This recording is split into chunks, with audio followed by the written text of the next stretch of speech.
नमस्कार मित्रांनो, या अगोदर मी सांगितल्याप्रमाणे आरोग्य विभागात भरती प्रक्रिया सुरुवात झाली आहे। कारण मी सांगितल्यानंतर 4 दिवसातच ठाणे महानगरपालिकेची सरळ सेवा भरतीची जाहिरात प्रसिद्ध झाली होती आणि त्यानंतर उल्हासनगर महानगरपालिकेत महत्त्वाची भरती प्रक्रिया सुरू झाली आहे। इच्छुक उमेदवारांसाठी ही एक सुवर्ण संधी ठरणार आहे। आता या व्हिडिओमध्ये आपण पाहणार आहोत पदांची सविस्तर माहिती, शैक्षणिक पात्रता, अर्ज करण्याची पद्धत आणि महत्त्वाच्या तारखा। उल्हासनगर महानगरपालिकेत भरती 2025 तुमच्या करिअरसाठी नवीन दार उघडणार आहे।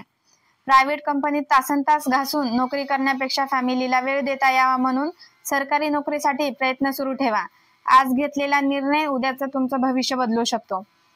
तर उल्हासनगर महानगरपालिका वैद्यकीय आरोग्य विभाग, राष्ट्रीय आरोग्य अभियान यांच्या मार्फत ही जाहिरात प्रसिद्ध झालेली आहे।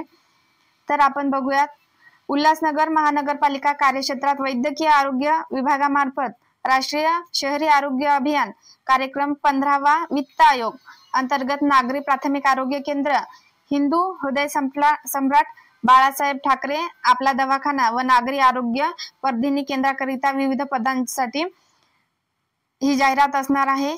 तर आपण बघूयात यामध्ये कोणकोणते पद जाहीर केलेले आहेत आणि त्यासाठी शैक्षणिक पात्रता किती असणार आहे, जागा किती असणार आहे।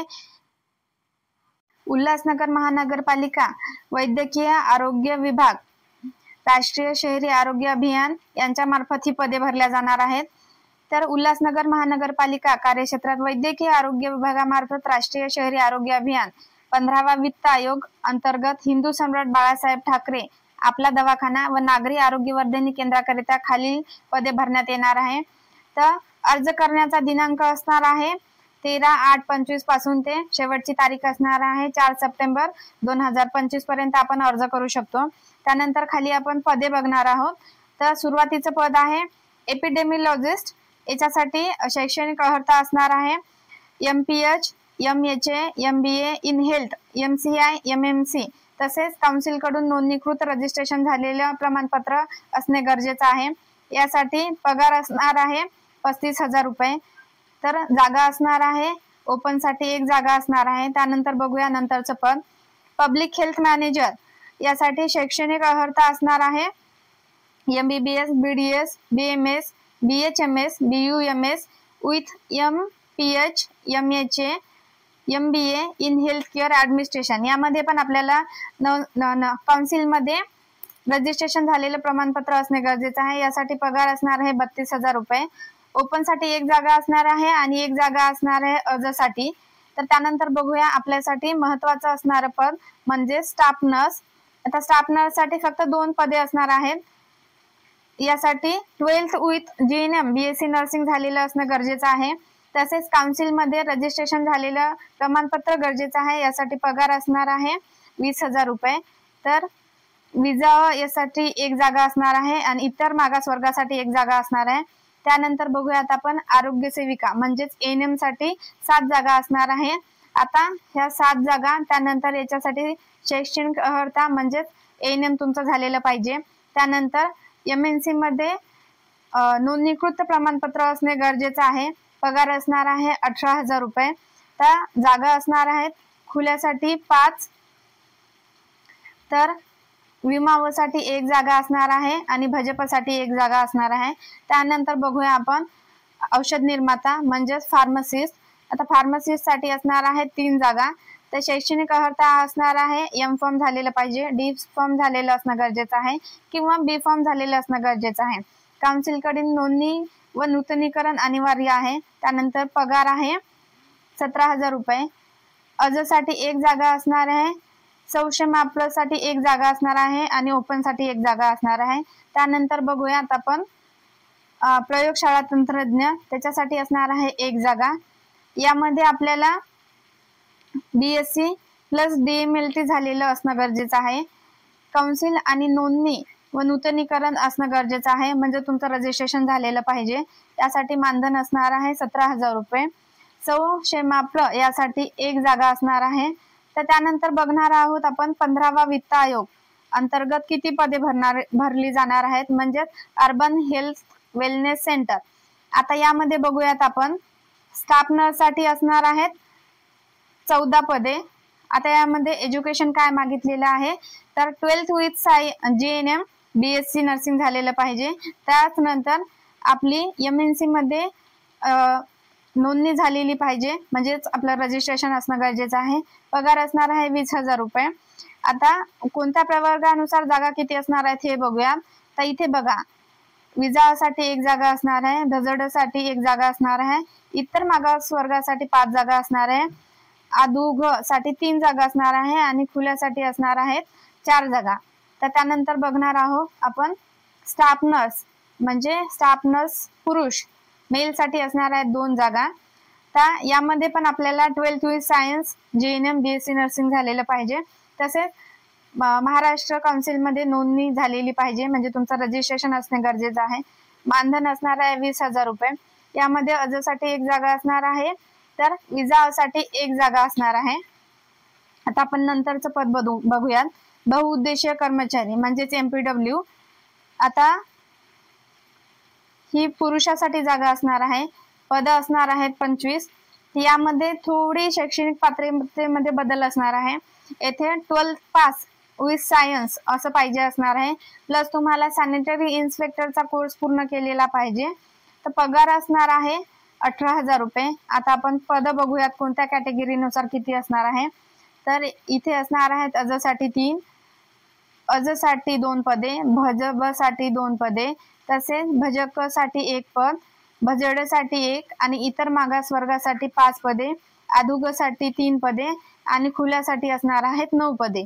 त्यानंतर बघूयात आपण हिंदू हृदय सम्राट बाळासाहेब ठाकरे आपला दवाखाना अंतर्गत रिक्त पदे किती असणार आहेत, म्हणजेच HBT मार्फत पदे किती भरल्या जाणार आहे। तर एकूण पदे बघूयात आपण स्टाफ नर्ससाठी। स्टाफ नर्ससाठी 4 पदे असणार आहेत। आता येथे शैक्षणिक अर्हता किती असणार आहे, शैक्षणिक अर्हता तशीच असणार आहे 12th with JNM BSc nursing आणि काउन्सिल मध्ये रजिस्ट्रेशन झालेलं प्रमाणपत्र गरजेचं आहे। पगार इथे पण 20,000 रुपयेच असणार आहे। आता कॅटेगरी वाईज पदे बघूयात आपण। इथे अजसाठी 1 पद, विजासाठी 1 पद, इतर मागास वर्गासाठी 1 आणि सहशेमाप्ल साठी 1 पद असणार आहे। तर त्यानंतर बघूयात आपण स्टाफ नर्स, पण ही पदे असणार आहेत पुरुषासाठी। पुरुषासाठी हे एकच पद असणार आहे। शैक्षणिक पात्रता सारखीच असणार आहे, 12th विथ JNM आणि BSc नर्सिंग झालेलं पाहिजे। महाराष्ट्र नर्सिंग काउन्सिल मध्ये तुमची नोंदणी असणे गरजेचं आहे, म्हणजे तुमचं रजिस्ट्रेशन गरजेचं आहे। त्यानंतर तुम्हाला पगार भेटणार आहे 20,000 रुपये। आता एकच पद आहे आणि ते आहे ओपन साठी। तर आता त्यानंतर बघूया तिसरं पद, बहुउद्देशीय कर्मचारी म्हणजेच MPW आपला आरोग्य सेवक। आता आरोग्य सेवकासाठी 7 जागा असणार आहेत। आता एज्युकेशन बघूयात, 12th pass in science AND sanitary inspector course recognised institute 18,000 रुपये पगार असणार आहे। अज साठी 1 जागा असणार आहे, तर विजासाठी 1 जागा असणार आहे, इतर मागास वर्गासाठी 1 जागा असणार आहे, शैक्षमाप्ल साठी 1 जागा असणार आहे, EWS साठी 1 जागा असणार आहे आणि खुल्यासाठी असणार आहे 2 जागा। तर त्यानंतर बघणार आहोत आपण अर्ज करण्यासाठी इथे काही सूचना दिलेल्या आहेत। आता नमूद केलेल्या फॉर्म मध्ये तुम्हाला संपूर्ण माहिती भरायची आहे। माहिती अचूक असावी, प्रमाणपत्र सगळे जोडलेले असावेत। त्याचनुसार आता ही पदे कशी भरली जाणार आहेत, तर तुमच्या शेवटच्या वर्षाच्या टक्केवारीनुसार ही पदे तुम्हाला भरली जाणार आहेत। त्यामुळे तुम्ही तुमच्या शेवटच्या टक्केवारी म्हणजे प्रमाणपत्रामध्ये जेवढी टक्केवारी आहे ती अचूक नोंद करणे गरजेचं आहे। तर त्यानंतर काही अटी व शर्ती दिलेल्या आहेत। तर वरील ही पदे केवळ कंत्राटी स्वरूपाची असून त्याची नियुक्ती दिनांक 29/6/2026 पर्यंत मर्यादित असणार आहे असं त्यांनी दिलेलं आहे। पण इथे काय होणार आहे, आता हा असणार आहे 11 महिने 29 दिवसाचा कंत्राटी करार असणार आहे। पण तुमच्या परफॉर्मन्सवर हे अवलंबून असतं। तुम्ही जर काम चांगल्या रीतीने करत असाल तर तुम्हाला हा परफॉर्मन्स पुढे वाढून भेटतो, म्हणजेच ही करारपत्र तुम्हाला वाढून भेटते आणि तुमचं कंटिन्यू होऊ शकता। म्हणजे इथे तुम्हाला दिलेलं आहे सरळ सरळ की 29/6/26 पर्यंत मर्यादित असणार आहे, पण असं होत नाही। ही पदे तुम्हाला पुढेही कंटिन्यू केली जातात। आता खाली दिलेला आहे मानधन व लाभ। तर नमूद मानधन हे एकत्रित असून त्या व्यतिरिक्त इतर कोणतेही भत्ते देय नसतील असं त्यांनी स्पष्ट दिलेलं आहे। तसेच आपण बघूया यासाठी वयोमर्यादा काय असणार आहे। तर सामान्य उमेदवारासाठी किमान वय 18 वर्ष, कमाल व वय खुल्या प्रवर्गासाठी 38 वर्ष, मागास वर्गासाठी 43 वर्ष असणार आहे। तर खाली दिले वैद्यकीय अधिकारी विशेष तज्ञ पदासाठी वयोमर्यादा ही 70 वर्ष असणार आहे। नंतर JNM, ANM, औषध निर्माता, प्रयोगशाळा तंत्रज्ञ, बहुउद्देशीय कर्मचारी यासाठी 65 वर्ष वयोमर्यादा असणार आहे। तर वयाच्या 60 वर्ष किंवा त्यापेक्षा जास्त वयाच्या उमेदवारांनी शारीरिकदृष्ट्या सक्षम असल्याचे प्रमाणपत्र शल्य चिकित्सकाकडून घेऊन अर्जासोबत सादर करणे गरजेचे आहे। त्यानंतर अर्ज व कागदपत्रे इथे तुम्हाला खाली दिलेली आहे। यासोबत सगळीच कागदपत्रे तुम्हाला अर्जासोबत जोडायची आहे। त्यानंतर भरती प्रक्रिया व जाहिरात अधिकार काही दिलेले आहेत, हे तुम्ही व्यवस्थित वाचून घ्या। आता इथे काय दिलेलं आहे बघा, 100 रुपयाचा करारनामा अटी व मान्य असल्याचे नमूद करून सादर करणे बंधनकारक राहील तुमच्यासाठी। त्यानंतर इथे प्रतीक्षा यादी व नियुक्तीसाठी माहिती दिलेली आहे। तर खाली बघूया निवड प्रक्रिया कशी होणार आहे।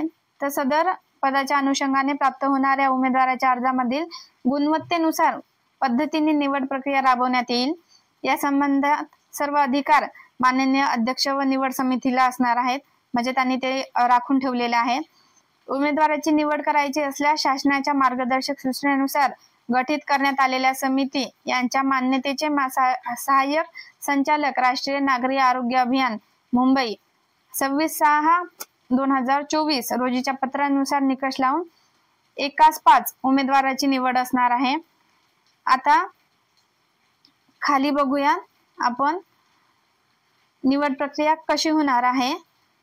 तर गुणांकन पद्धतीने निवड प्रक्रिया होणार आहे, म्हणजेच इथे तुमची कोणतीही मुलाखत होणार नाहीये आणि कोणतीही परीक्षा घेतली जाणार नाहीये। आता खाली बघूया पदासाठी आवश्यक क्वालिफिकेशन गुणांच्या आधारे असणार आहे। तर मिळालेल्या एकूण गुणाच्या टक्केवारीचे 50 प्रमाणे प्रोबेशन काढायचे आहे। तर खाली त्यांनी सूत्र सुद्धा दिलेलं आहे, 60 × 50/100 यानुसार तुम्हाला काढायचं आहे आणि त्यासाठी मिळणार आहेत 50 गुण। तर खाली बघूयात आपण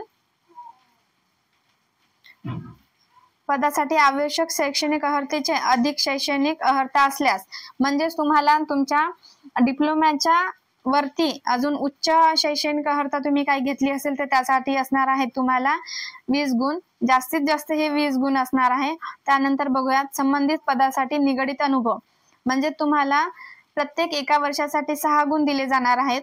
तर एका वर्षासाठी 6 गुण असे तुम्हाला जास्तीत जास्त 3 गुण मिळणार आहेत। म्हणजे तुम्ही सरकारी नोकरीमध्ये कुठे कधी एखाद्या वर्षाचा अनुभव घेतला असेल किंवा कुठे कार्यक्रमांतर्गत काम केलेलं असेल तर हा अनुभव तुम्हाला इथे कामा पडणार आहे। त्यानंतर बघूयात आपण गुणांकन पद्धतीनुसार भरण्यात येणाऱ्या पदांकरता कोणत्याही प्रकारची मुलाखत घेतली जाणार नाहीये। आता खाली इथे तुम्हाला फॉर्म दिलेला आहे, बघू शकता। आता हा फॉर्म तुम्ही पूर्ण भरायचा आहे, याला डॉक्युमेंट जोडायचे आहेत। त्यानंतर तुम्ही हा पूर्ण फॉर्म भरून सादर करायचा आहे। आता हा तुम्हाला पूर्ण फॉर्म भरून त्याच्यासोबत कागदपत्रे जोडून हा फॉर्म तुम्हाला उल्हासनगर महानगरपालिका वार रूम नंबर 2रा मजला येथे शासकीय सुट्टीचे दिवस वगळून प्रत्यक्षात बाय हँड किंवा कुरिअर स्पीड पोस्टाने दिनांक 13/8/2025 ते 4 सप्टेंबर 2025 या दरम्यान तुम्हाला सादर करायचा आहे। तर टपाल किंवा कुरिअरद्वारे सादर केलेले अर्ज विहित कालावधीत आले तर याची दक्षता घेतली जाईल, किंवा कालावधीच्या नंतर गेल्यास हे अप्राप्त होतील किंवा अमान्य होणार आहेत। तर या रीतीने आपण बघितलेलं आहे उल्हासनगर महानगरपालिकेत निघालेली भरती। तर अशा रीतीने आपण उल्हासनगर महानगरपालिकेत निघाल्या भरती प्रक्रियेबाबत संपूर्ण माहिती घेतलेली आहे। तर तुम्हाला नवनवीन व्हिडिओच्या अपडेट पाहिजे असतील तर तुम्ही या चॅनलला सबस्क्राईब केलं नसेल तर नर्सकी या यूट्यूब चॅनलला सबस्क्राईब करून घ्या आणि बेल आयकॉनला क्लिक करायचं विसरू नका, जेणेकरून सगळ्यात अगोदर व्हिडिओची नोटिफिकेशन तुमच्यापर्यंत येईल आणि सरकारी नोकरीची संधी तुम्हाला लवकरात लवकर प्राप्त होईल। आता नवीन व्हिडिओ आणि अपडेट बघण्यासाठी आपण परत एकदा पुढच्या व्हिडिओमध्ये भेटूया. धन्यवाद.